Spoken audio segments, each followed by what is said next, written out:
오늘 우리에게 주신 하나님 말씀 함께 봉독하겠습니다. 사도행전 제5장 1절부터 11절까지 말씀입니다. 이 말씀 봉독할 때 우리를 향한 하나님의 음성이 들려지기 바랍니다. 다 같이 한 목소리로 합독하겠습니다.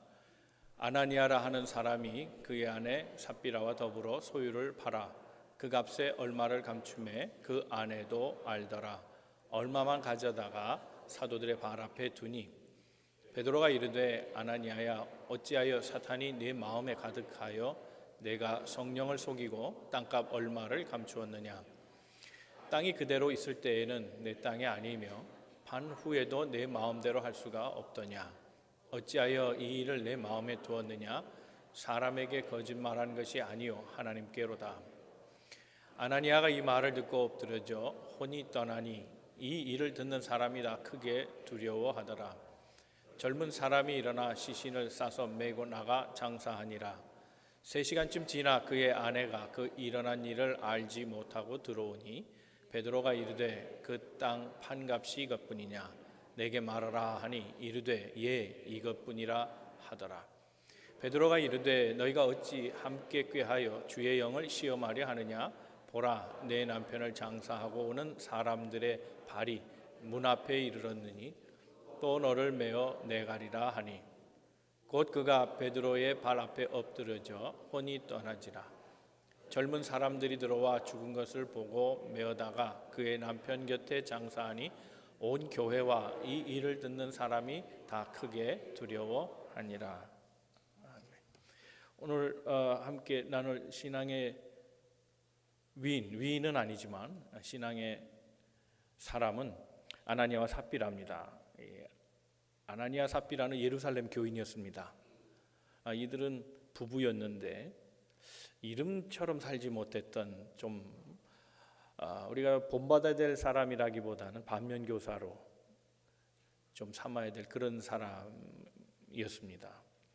그 이름의 뜻이 뭔가 하면 아나니아는 남편인데 이 아나니아의 뜻은 하나님은 자비롭다 그런 뜻입니다. 자비를 구했겠죠. 그런데 자비가 없었습니다.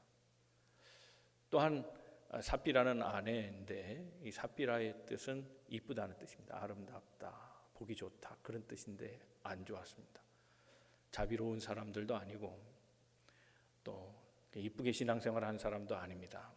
이들이 다녔던 예루살렘 교회는 엄청난 역사들이 일어납니다. 부흥의 역사들이 일어나고 그래서 성령의 운동으로 날마다 확장돼 가고 있었습니다. 그런데 그 확장의 분위기에서 사람들이 초를 쳤습니다. 분위기를 완전히 망가뜨려 버렸습니다. 그래서 그들은 하나님 앞에 징벌을 받습니다. 과연 그들은 어떤 사람이었는가? 그들의 삶의 행적을 한번 간단하게나마 기록된 대로 찾아보고 우리도 이 사람들을 보면서 우리가 좀 배워야 될 것이 있다 생각이 됩니다. 오늘 말씀을 통해 우리에게 주시는 하나님의 음성을 들을 수 있기를 바랍니다. 우리 옆에 분 서로 권면하시고 말씀 듣겠습니다. 하나님 오늘도 당신을 향한 계획을 가지고 계십니다. 첫 번째 우리가 생각하는 말씀드린 대로 이 사람들은 성령 운동의 확산에 참으로 확견진 사람들이 바로 이 사람들입니다. 성령의 운동, 그 운동에는 중요한 핵심이 있습니다. 하나님이 하시는 겁니다. 하나님이 하시는 일입니다. 초대교회로부터 시작해서 성령의 운동, 많은 역사들이 일어났는데 그 모든 운동의 주체요, 그 모든 운동을 이끌어 가신 분은 하나님이십니다. 최근 100년 사이에 일어난 그 부흥운동을 보면 놀라운 어떤 공통점을 발견할 수가 있습니다. 우리나라로 보면 1903년에 원산의 부흥운동이 일어납니다. 이 원산의 부흥운동은 2명의 여자 선교사들로 인해 시작됐습니다. 이 선교사들은 중국에서 선교하다가 내려온 사람들입니다. 선교가 어려워져서 핍박을 받고 내려왔는데 그 원산에 머무르게 됩니다. 하나는 화이트라는 여성이고 또 하나는 맥컬리라는 카나다 출신의 장로교 목사였는데 이 두 사람이 기도하는 운동을 시작합니다. 그 운동에 다른 선교사들이 동참하면서 기도의 운동, 불의 역사들이 일어나기 시작했습니다. 이것이 불이 꺼지지 않고 계속되다가 1905년에도 일어났고 우리가 잘 아는 1907년에 놀라운 평양 장대헌교회에서의 그 대각성 운동이 일어나기 시작합니다. 이 대각성 운동의 그 중심 인물은 하디라는 선교사입니다. 이 하디라는 선교사는 그 이전에는 신학을 그냥 머리로 배웠던 사람입니다. 그래서 안수받고 왔는데 선교지에서 성령의 체험을 합니다. 그러면서 그의 사역이 전적으로 180도 달라지는데, 그는 이 평양 대집회 운동에서 약 1000명이 모인 가운데 가장 중요한 메시지, 그 시작을 자기의 회개로 시작합니다. 내가 그동안 조선 사람들을 무시했다는 겁니다. 무식한 사람들, 냄새나는 사람들, 술주정꾼들, 배우지도 못하고 교양도 없고 문맹인 미개한 사람으로 취급했다는 겁니다. 그래서 나는 알고 너는 모르고, 나는 가르쳐주러 온 사람이 너희들은 배워야 되고, 나는 부자고 너희는 가난하다고, 이런 계급의식을 가지고 선교를 했다는 겁니다. 그 철저하게 성령을 받고서 회개합니다. 나는 여러분들을 그렇게 봤습니다. 용서해 주십시오. 그 하디 선교사가 눈물을 흘리면서 설교를 시작할 때 온 교인이 감동이 되고 함께 밤새 철회하면서 통성기도하고, 가라 해도 가지 않고 약 600명이 남아갖고 밤을 꼴딱 새우면서 성령의 불을 지폈습니다. 그 후에 1909년에 100만인 구령운동을 시작하고, 그래서 한국에 3년, 5년, 7년, 9년 이 엄청난 성령의 불길이 운동이 약 10여 년 동안 계속된 것을 봅니다. 그러던 사이에 세계적으로 보면 1904년에 웨일즈 운동이 시작됩니다. 대각성 운동이 시작됩니다. 영국이 불타오르기 시작했습니다. 동시에 호주가 1904년에 대각성 운동이 또한 역시 일어나게 됩니다. 그리고 미국에서는 1906년에 대각성 운동이 이 아주사에서 펼쳐집니다. 그런데 이 아주사 운동에 대해서 좀 언급하고 넘어갈 것은요, 그 아주사 운동이라 그래서 아주사에서 일어난 게 아닙니다. 거기에 또 뭐 특이하게 또 아주사 대학이 있잖아요. 그래서 아주사 그건 신학대학이 중심으로 되어 있는 학교니까, 그래서 아주사 운동은 아주사에서 일어났구나 생각하는데, 아주사 시티가 아니고 아주사 스트릿입니다. 아주사 스트릿은 LA에 있습니다. 그 아주사 운동은 그 미국 흑인 목사로부터 시작합니다. 아주사에 있는 아주사 대학에서 시작했을 거다, 그렇게 짐작을 하면 백인 중심의 운동이라고 생각하는데, 한국의 1903년에 원산부흥 운동이 여성으로부터 시작된 것처럼 학대받고 멸시받고 그리고 인격적으로 존중받지 못하던 자들이 성령운동을 시작한 겁니다. 흑인이 했습니다. 윌리엄 시뮤어라고 하는 사람인데, 이 사람은 처음에 텍사스에서 휴스턴에서 사역을 했던 사람입니다. 그런데 유명한 강사가 온다는 말을 듣고 그 집회에 참여하려다가 제지를 당합니다. 흑인은 못 들어온다. 그래서 말씀은 듣고 싶고, 그런데 들어가지는 못하고, 그래서 난간에 기대갖고 문 밖으로 쫓겨나서 난간에서 들리는 소리를, 그래서 설교를 들으면서 감동을 받고, 그때부터 성령운동을 시작합니다. LA로 청빙받아 왔습니다. 그래서 처음 시작한 것이 보니브레입니다. LA에서 멀지 않은 곳에 보니브레에서 216번지인가요? 4번지인가요? 거기에서 자그마한 집에서 기도운동을 시작합니다. 이때부터 그의 기도운동이 시작되면서 백인이 동참하게 되고, 너무 장소가 협소해서 그래서 아주사 스트릿으로 들어와서 LA에서 그래서 사역운동을 시작하게 됐습니다. 어쩌면 누가 알 것도 없이 전 세계적으로 한국이 1900년대 초에 영국과 호주 그리고 미국 전체가 하나의 성령의 띠가 돼서 동시적으로 놀라운 역사들이 일어나게 된 겁니다. 이 일을 주도하신 분이 누군가? 하나님이시라는 겁니다. 이런 성령운동의 모태가 누구냐? 바로 초대교회, 오늘 본문 읽은 그 어간에 일어났던 일들이 바로 이 모태입니다. 다시 말하면 이 놀라운 성령의 역사들은 주체가 하나님이시고 하나님의 은혜가 시작됐는데, 그러던 중에 교회가 어느 한 사건에 의해서 불행을 맞게 되는 경우가 생긴 겁니다. 그 불행을 자초한 인물이 바로 아나니아와 삽비라라는, 즉 이들의 일은 하나님의 성령 사역을 초친 사역입니다. 망가뜨려버리는, 스톱시켜버리는 그런 엄청난 일을 가져오게 됐습니다. 초대교회가 발칵 뒤집혔습니다. 초대교회는 성령의 체험을 하면서 그들은 수동적인 자세에서 능동적으로 변하기 시작했습니다. 예수의 죽음 이후 그들은 두려워했습니다. 그들도 예수 믿는다는 공개적으로 말할 수 없었습니다. 그러나 상심한 상태에서도 예수님의 분부만큼은 지키고 있었습니다. 모여라, 흩어지지 말고 모여라, 그리고 기도하라.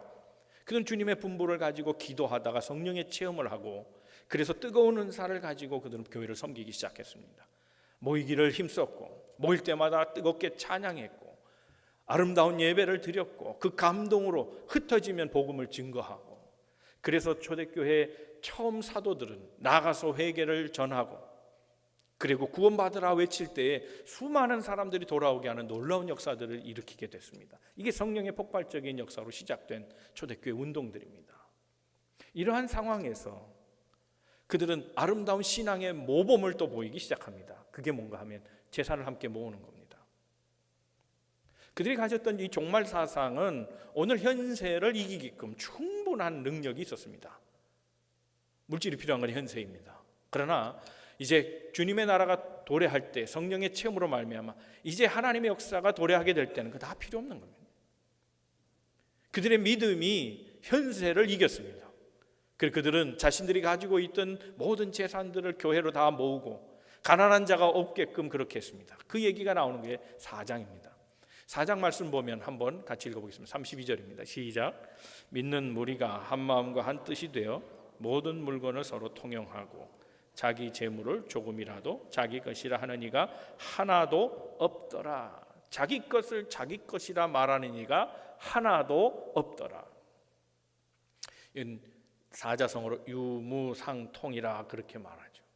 서로 다 네 것과 내 것이 구별이 없이 다 하나로 통해서 누가 써도 상관없고 누가 내도 상관없고 낸다고 자랑하지도 않고 쓴다고 비굴하지도 않고 그렇게 아름다운 공동체를 만들어 갔습니다.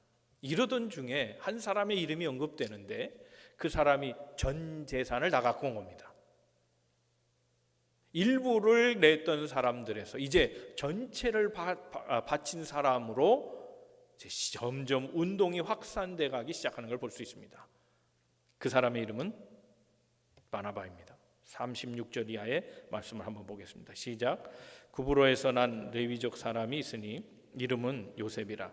사도들이 일컬어 바나바라. 번역하면 위로의 아들이라 하니 그가 밭이 있음에 팔아 그 값을 가지고 사도들의 발 앞에 두니라. 그랬습니다. 자, 분위기가 점점 작은 물질에서 큰 물질로 점점 확산돼 가고 있는 것을 봅니다.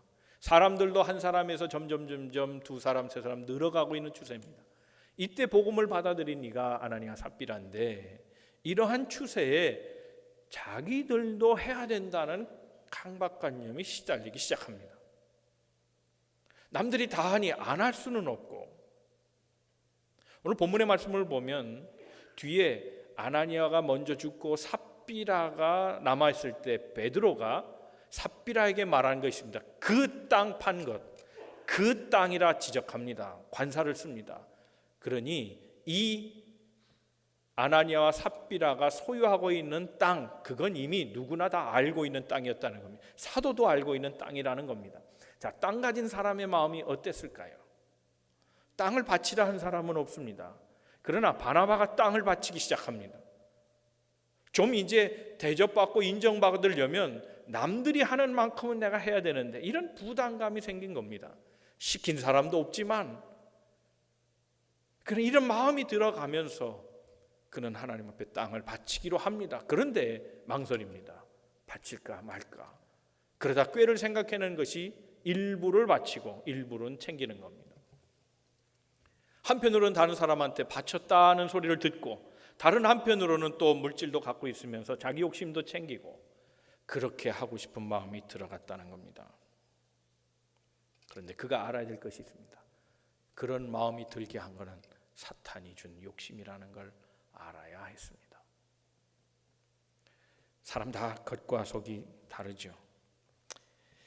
자, 1절 2절 우리가 읽은 말씀 다시 한번 읽겠습니다. 시작. 아나니아라 하는 사람이 그의 아내 삽비라와 더불어 소유를 팔아 그 값에 얼마를 감춤해 그 아내도 알더라. 얼마만 가져다가 사도들의 발 앞에 두니. 그랬습니다. 겉으로는 의로운 척하고 다 바쳤습니다. 그런데 속으로는 욕심이 가득한 사람이 이중적으로 생활했습니다. 겉과 속이 달랐습니다. 여러분, 신앙생활 한다는 게 뭔가 하면 결과적으로는 육과 영의 싸움인데, 육과 영의 싸움에서 우리가 그 결과적으로 얻는 게 뭐냐 하면 겉다르고 속다른 겁니다. 육을 온전히 이기지 못하면 우리는 육의 속성을 속으로 숨기고, 영은 겉으로 드러내 보여서 좋은 신앙인처럼 보이게 한다는 겁니다. 그래서 궁극적으로 신앙생활을 성숙한 신앙인으로 만들어 가려면 결과적으로는 겉과 속이 같아야 되는 겁니다. 이것을 좁혀야 됩니다. 이 거리를 없애야 되는 겁니다.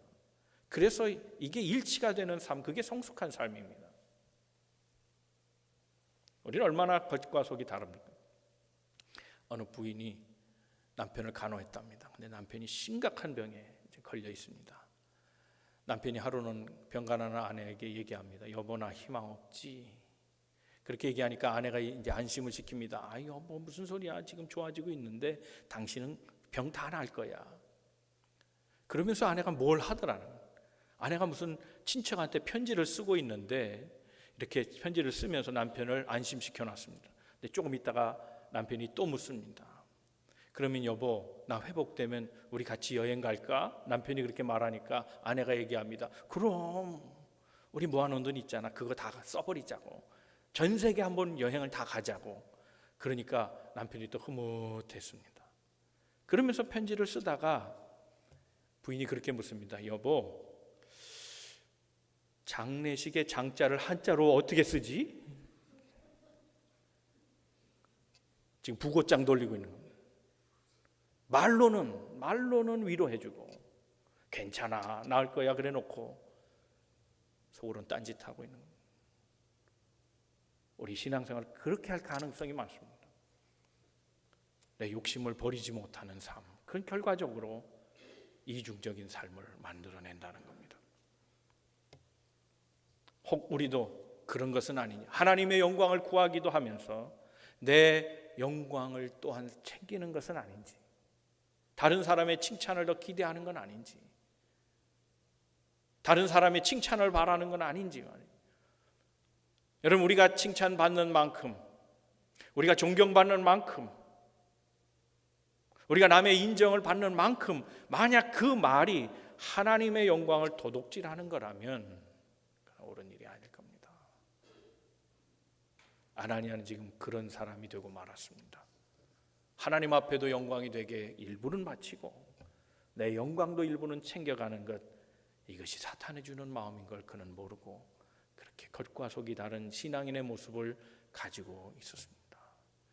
이 이야기가 우리의 이야기가 아니기를 바랍니다. 진실한 사람 되는 것, 겉과 속이 다르지 않는 것, 보이는 데와 보이지 않은 것과 눈앞에서와 눈 뒤에 있는 삶이 다르지 않는 삶, 앞면과 뒷면이 똑같은 삶, 이것이 성숙한 그리스도인의 모습이라는 것. 우리는 얼마든지 그렇게 할 수 있는 가능성이 있는 사람들입니다. 앞에서는 칭찬하고 뒤에서는 욕할 수도 있습니다. 앞에서는 사랑한다고 말하고 뒤에서는 미워할 수도 있습니다. 이중적인 생활은 곧 모든 공동체를 파괴한다는 사실을 기억해야 합니다. 이간질하는 하나님의 역사로 시작된 초대교회를 망쳐놓는 사역, 그것은 겉과 속이 다른 이 부부가 망쳐놓기 시작했습니다. 하나님 앞에 신실해야 합니다. 하나님 앞에 정직해야 합니다.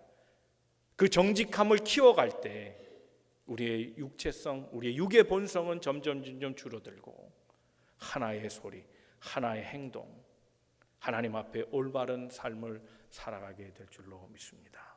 사랑하는 성도 여러분, 성령의 역사에 초치지 마십시오. 찬물을 끼얹지 마십시오. 하나님의 역사에 오히려 뜨겁게 불을 지펴가는 믿음의 성도로 삶을 사시기를 주님의 이름으로 축원합니다. 두 번째 생각할 것은 이들은 거짓의 영에 현혹된 사람입니다. 자, 아나니아와 삽비라가 밭을 팔고 보니까 돈이 아까웠다 그랬습니다. 한번 읽어보죠. 3절 4절 시작. 베드로가 이르되 아나니아야, 어찌하여 사탄이 내 마음에 가득하여 내 성령을 속이고 땅값 얼마를 감추었느냐. 땅이 그대로 있을 때에는 내 땅이 아니며 판 후에도 내 마음대로 할 수가 없더냐. 어찌하여 이 일을 내 마음에 두었느냐. 사람에게 거짓말한 것이 아니요 하나님께로다 그랬습니다. 아나니아 삽비라는 성령 운동의 방해자였습니다. 그리고 초대교회 공동체를 깨는 사람들이었습니다. 베드로는 아나니아를 이렇게 지적합니다. 네가 사탄이 가득해 있다 얘기합니다. 사탄이 가득했다는 것. 그리고 네가 한 말은 하나님 앞에 한 말이다. 즉 그의 거짓말은 하나님 앞에 한 것이지 사람 앞에 한 것이 아니라고 지적하고 있습니다.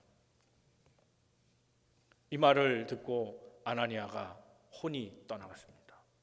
3시간 후에 똑같은 말을 합니다. 삽비라에게 말합니다. 삽비라도 다 내용을 알고 있었지만 남편하고 똑같이 거짓말을 했습니다. 역시 그도 심판을 받고 혼이 떠나갑니다. 9절 말씀에는 이 같은 일에 대해서 이렇게 얘기합니다. 너희가 어찌하여 함께 꾀하여 주의 영을 시험하느냐. 보라, 내 남편을 장사하고 오는 사람들의 발이 문 앞에 이르렀으니 또 너를 메어 내가리라 얘기합니다. 주의 영을 시험했다는 겁니다. 하나님의 영을 시험했다는 겁니다. 하나님의 영을 시험하는 자가 누굽니까? 사탄입니다. 아나니아는 사단에 사로잡혔고 거짓 영에 사로잡힌 사람이었습니다.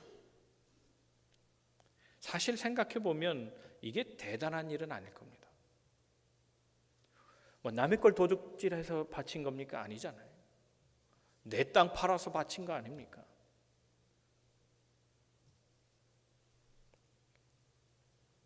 우리가 판 걸 바치든 얼마를 바치든 간에 이걸 알 사람은 없고, 또 남의 거 훔쳐서 판 것도 아닌데, 또 더더군다나 우리 바쳤지만 안 바친 사람도 있는데 이렇게 자기 합리화가 들어가기 쉽습니다.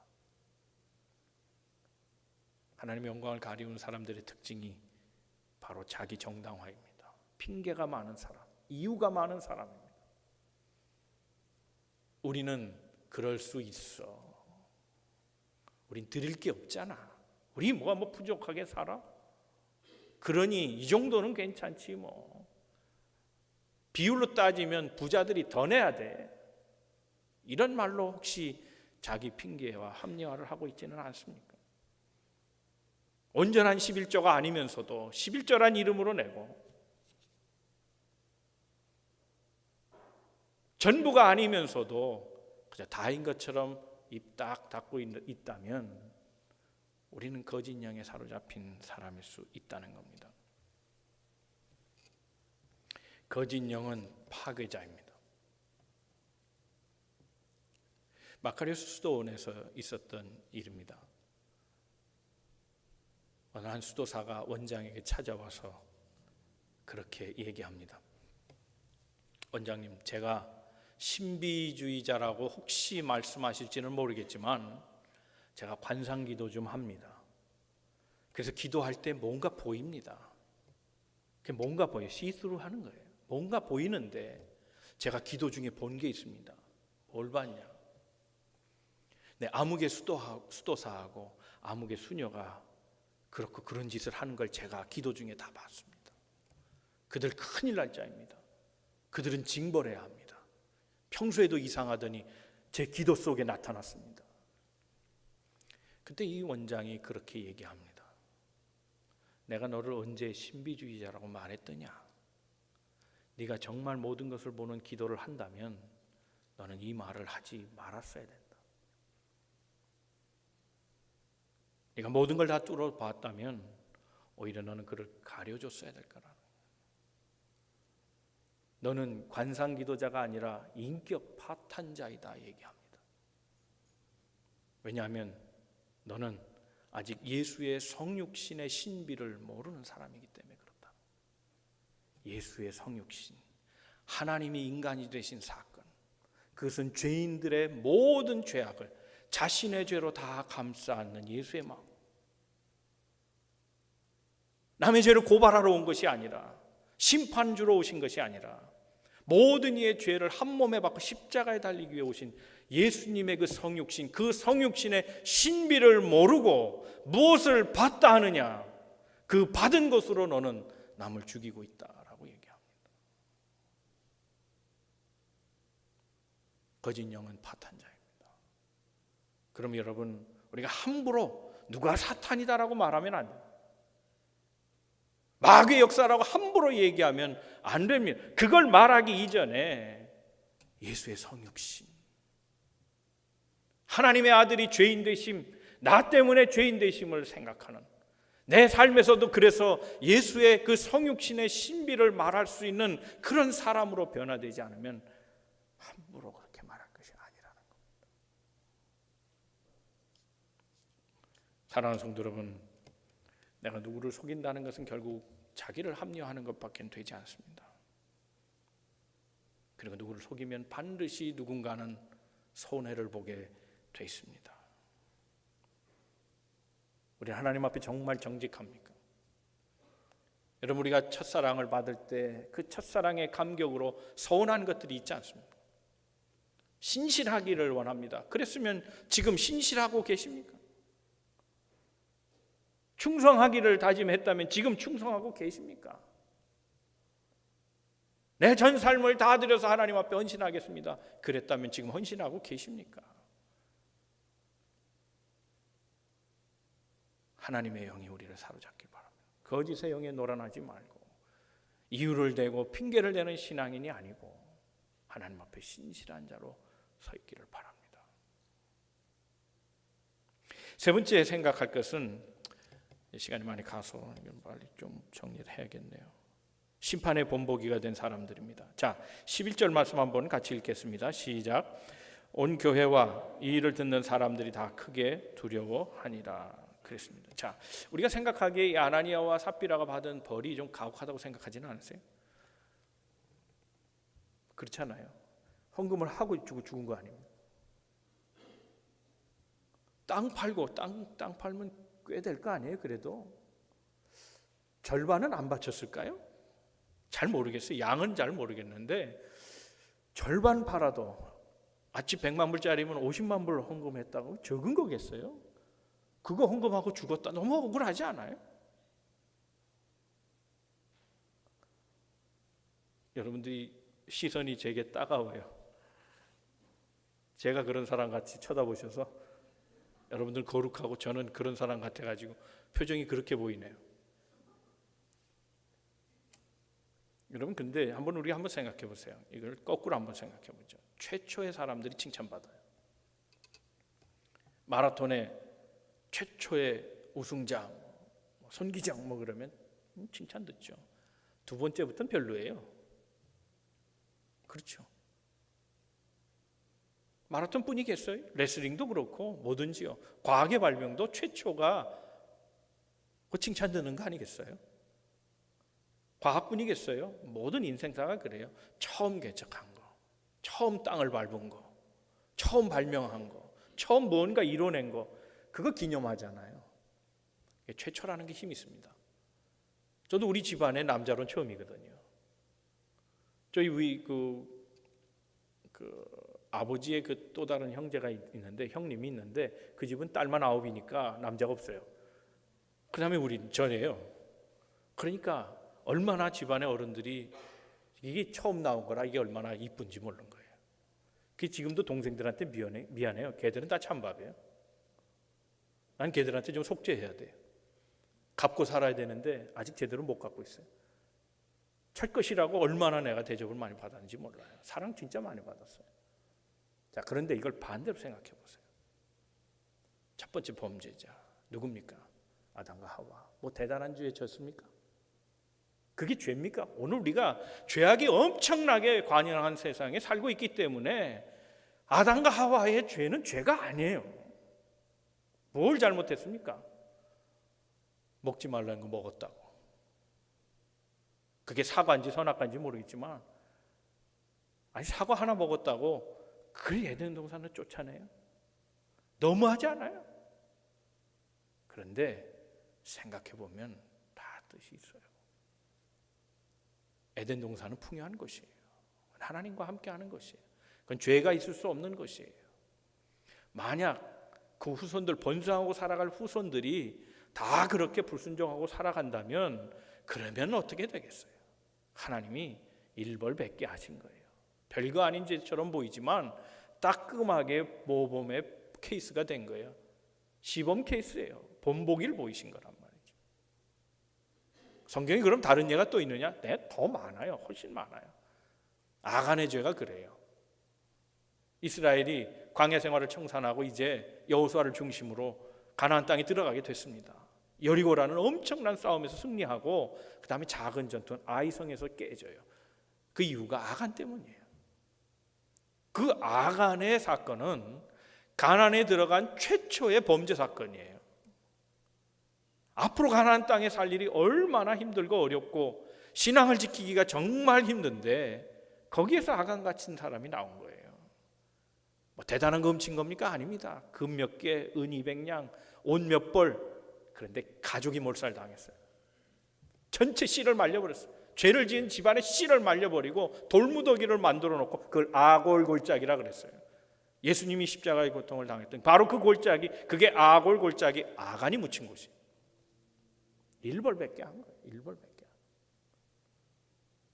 여러분, 별거 아닌 죄다. 별거 아닌 죄가 어디 있어요? 우리는 너무나 죄를 많이 지었기 때문에 그게 별거 아닌 것처럼 보이지만 아니에요. 죄는 모양이라도 버리고 살아가야 돼요. 드리고도 혼나는 아나니아 삽비라를 보면서 오늘 우리는 그 신앙을 회복해야 돼요. 하나님 앞에 보시기에 조금 더 부끄러움 없도록 자그마한 죄라도 그것을 미워하고 사단이 원하는 일을 하지 않고 하나님 원하시는 일만 하겠다. 정직한 영으로 하나님께 충성하겠다는 마음을 갖고 내 삶을 헌신하는 마음으로 가져야 돼요. A.W. 톨저가 그런 얘기했습니다. 철저한 십자가라고 하는 책에서 그런 얘기를 합니다. 십자가의 의미가 무엇이냐? 그는 설명할 때 이렇게 얘기합니다. 하나는 한쪽 방향으로만 볼 수 있다. 십자가에 달리면 다른 방향을 못 봐요. 고개를 돌릴 수가 없어요. 한쪽만 본다는 거예요. 두 번째는 뭐냐? 다시 내려올 수 없다는 거예요. 과거로 돌아갈 수 없다는 거예요. 다시 내려올 수 없다. 못 바뀌어서 거기서 죽어야 돼요. 후퇴란 없어요. 과거로 돌아가는 건 없어요. 세 번째, 자기 계획을 다 버린다는 거예요. 자기 계획을 버려. 내가 죽는 거예요. 내 계획, 내 생각, 내 말 뭐 다 죽어야 돼요. 그리스도와 함께 죽어야 되는 사건, 그게 십자가의 사건이라는 겁니다. 그러므로 신앙생활은 내가 하나님 앞에 무엇이냐를 생각하는 삶이라 된다는 겁니다. 토저가 주장하는 바는 그겁니다. 우리가 누구의 비난을 받으면 우리가 악해지느냐? 아니지 않느냐? 우리가 누구의 칭찬을 받으면 우리가 그러면 좀 더 거룩해지느냐? 그것도 아니지 않느냐? 우리는 하나님 앞에 철저하게 살면 된다. 하나님이 인정하시는 나면 된다는, 그러므로 정직하게 살자는 겁니다. 오늘 이 시대는 너무 진짜와 가짜가 혼동돼서 누가 누군지 잘 몰라요. 그 열심을 내면 다 진짜처럼 보이죠. 정말 그럴까요? 도스토옙스키가 까라마조프의 형제라고 하는 책에서 이런 얘기를 했어요. 세빌라라는 도시에서 예수 그리스도가 나타나서 그가 전도하다가 감옥에 들어가요. 예수를 사로잡아 버렸어요. 감옥에 들어갑니다. 그때 수도사들이 찾아옵니다. 동네 영성가들, 온갖 수도사들, 주교들이 다 찾아와서 예수를 나무랍니다. 주님, 왜 여기 와서 이 고생을 하십니까? 주님, 우리에게 교회를 다 맡기셨으면 손 띄셔야지. 우리가 다 잘할 수 있는데 왜 하필 여기 와서 전도하시는 바람에 이런 고생을 하십니까?